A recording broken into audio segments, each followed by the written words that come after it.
Portes ouvertes, c'est à Genève ce samedi. Sophie Dujardil est l'invitée de Béatrice Rulle ce matin. Elle est la présidente des vignerons en caveur de Genève. Bonjour Sophie Dujardil. Bonjour. Merci d'être sur Radio Lac ce matin. Ce samedi, ça y est, c'est le grand moment pour le monde vinicole genevois. Ce sont les caves ouvertes qui reviennent dans leur formule traditionnelle. Enfin, effectivement, on attend tous avec passion cette réouverture des caves. Qu'est-ce que ça change d'avoir cette journée dédiée finalement, puisqu'on peut venir vous voir régulièrement si l'on en a envie? Oui, c'est d'ailleurs l'idée de ces caves ouvertes, c'est de dire on fait un petit peu la fête, un peu plus que d'habitude ce samedi, mais surtout tous les autres samedis de l'année, on est ouvert pour faire déguster nos produits. Donc c'est clairement vraiment le lancement un peu et la fête. Alors vous êtes, vigneron, on va le mettre au féminin, à Dardani. Et d'ailleurs, vous vous êtes mis un peu ensemble pour faire, l'union fait la force, comme on dit. Effectivement, à Dardani, on a la chance de bien tous s'entendre. Et chaque domaine fera déguster ses produits dans son propre sein. Par contre, on a rassemblé tout ce qui est nourriture au château. Ce qui permet aux gens de se balader, d'aller vraiment au niveau professionnel, déguster, apprécier les produits. Mais après, prendre un moment avec la famille au château où il y a une grande cour et il y aura plusieurs stands de nourriture. Alors, il y a peut-être des gens, on n'a pas né y croire, mais qui n'ont peut-être pas participé aux caves ouvertes. Typiquement, comment ça se déroule cette journée ? Alors, il y a 70 caves, je crois, sur le canton, qui sont ouvertes, qui accueillent les gens, qui font découvrir, déguster leurs produits. Alors, chaque région a un peu ses spécificités, il est clair, mais le but, c'est vraiment d'aller rayonner dans tout Genève, toute la campagne genevoise, pour profiter de cette belle journée qui sera en plus ensoleillée. Donc ça s'annonce sous les meilleurs auspices. Alors je ne vous cacherai pas qu'on était nombreux à cocher cette date. Et alors j'ai un de mes collègues qui m'a dit « Ah oui, alors c'est bien, moi j'ai très envie d'y aller. Mais bon, par exemple, si je veux aller, à votre domaine, c'est jusqu'à la Plaine, qu'il y a les CFF qui s'arrêtent. Donc là, c'est pratique, je peux peut-être rejoindre. Mais pour d'autres endroits, c'est beaucoup plus compliqué pour relier les domaines quand on arrive en transport public. Alors dans le canton de Vaud, ils sont super bien organisés, j'ai pas de soucis. C'est vrai que c'est un petit peu moins pratique pour nous. Non, on est super bien organisé aussi. Non, d'ailleurs, alors on paye, le verre a augmenté cette année, juste. Et c'est surtout important de signaler que justement, avec l'augmentation du prix du verre, on a pu payer les TPG et qui mettent des lignes, des cadences supplémentaires afin justement que tous les gens puissent rayonner et faire d'une rive à l'autre, d'une région à l'autre pendant toute la journée. Donc ça, c'est important.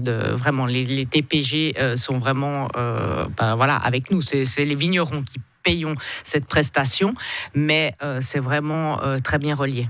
On va d'ailleurs préciser que si on fait les caves ouvertes, si possible, si on veut en profiter, on ne prend pas la voiture, bien évidemment, puisqu'il y a tout un système qui est mis en place pour l'éviter.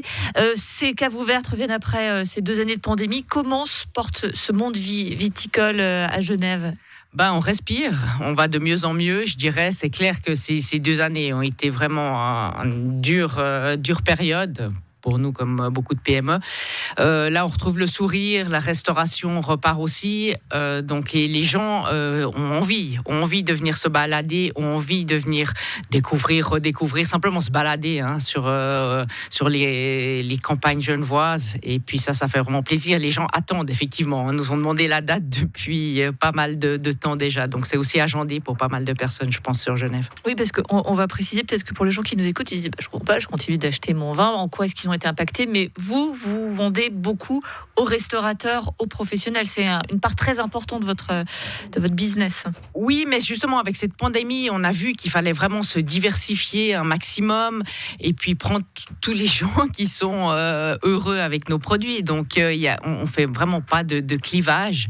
Et puis là, c'est vraiment plutôt une journée, effectivement, pour le privé et qui vient en famille ou en groupe se rachalander. Alors, on est très, très fiers de nos vins genevois, mais c'est vrai que quand on discute un petit peu en dehors des frontières du canton, spontanément, dans l'esprit des romans, c'est plus le Valais, c'est plus Vaud, alors que Genève a beaucoup, beaucoup, beaucoup de domaines viticoles. Comment est-ce qu'on explique ça ? Ouais, je pense que là, maintenant, on se maintient, disons qu'on se maintient même plus que ça. Je dirais que vraiment, on essaye vraiment de s'ouvrir hors canton de plus en plus.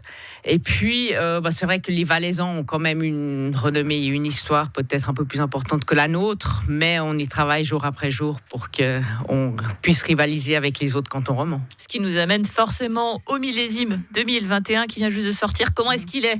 Vous rêvez? Est-ce qu'il a le goût de banane, de cassis ou autre? Non, alors c'est clair que le millésime est excellent, bien sûr. De toute manière, tous les vignerons travaillent de manière à ce que le millésime soit vraiment excellent année après année. On fait avec la nature, on a des millésimes différents, c'est important de le dire. Là, c'était une année un peu moins ensoleillée que l'année précédente, qui était très solaire.